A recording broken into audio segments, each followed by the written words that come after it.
Cyberbullying by Emily, Max, and Jem.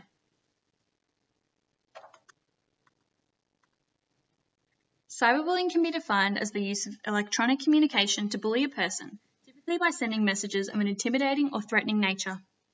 The issue of cyberbullying continues to increase as the young people of today get more accustomed to using social media to interact with others and stay connected to the world. We can recognise that there are interrelationships between cyberbullying and regular schoolyard bullying, and by connecting them, we can hopefully help to find new ways of dealing with the issue as well as utilising old ways. This video will go over the impact cyberbullying has on physical and mental health, how both genders feel the impact of bullying differently, the differences between victim and bully roles, and how resilience can combat bullying. We will also discuss who needs to be leading the way in educating the youth of today in cyber etiquette and how should people and schools deal with cyberbullying, all in the hope of preventing this bullying. Victim and bully roles. It's generally assumed that when it comes to cyberbullying, children are categorized as being either the victim or the bully. However, often these roles overlap within themselves, as well as traditional bullying. This creates three categories for students to fall into: bully, victim, or bully victim, and is now no longer limited to just schoolyard interactions. Due to technological advances and increased access, bullying and cyberbullying is on the rise, giving students more of a chance to fall into one of these roles. Research shows that the implication of cyberbullying points to the fact that 21st century female adolescents are more at risk of cyberbullying and that affects them more greatly. It mostly affects their overall self-esteem and mental health, while lowering confidence levels inside and outside of the school environment. While cyberbullying impacts females greatly, it also does impact the self-esteem of males as well. Educators should be mindful that young women as well as young men affected by cyberbullying may not get as much out of their education.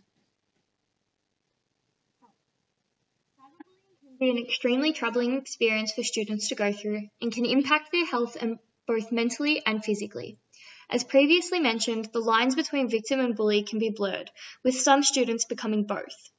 While it can be assumed that cyberbullying will always have a negative impact on the student's life, it's those who fall into both the victim and bully category that experience the negative scores in regards to their physical and mental health. These students have a higher instance of anxiety and depression and tend to have a lower self-esteem and physical well-being. Resilience is the capacity to recover quickly from difficulties.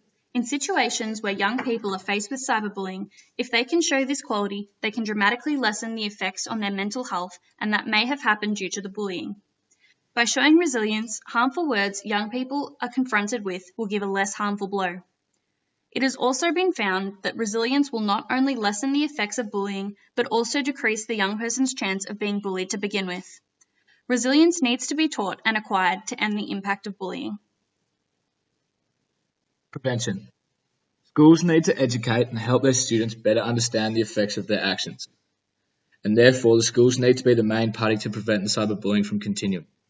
Schools themselves should be dealing with reports of cyberbullying and executing punishments if necessary, as well as holding information seminars or hold programs for the kids about the effects of cyberbullying.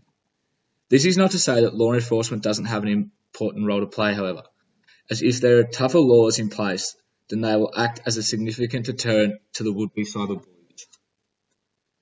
Intervention. Cyberbullying is now so big and prevalent in our 21st century society that new laws are being put in place.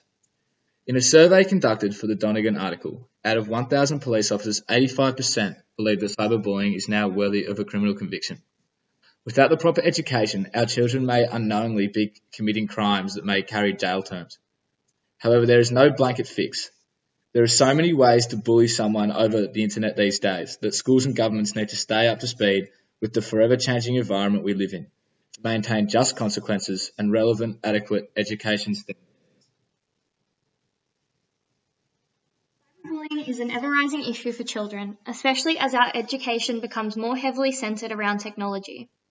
As society progresses technologically, we as educators need to be aware of how to utilize this equipment, as well as how to protect students from the dangers brought on by it. Thank you.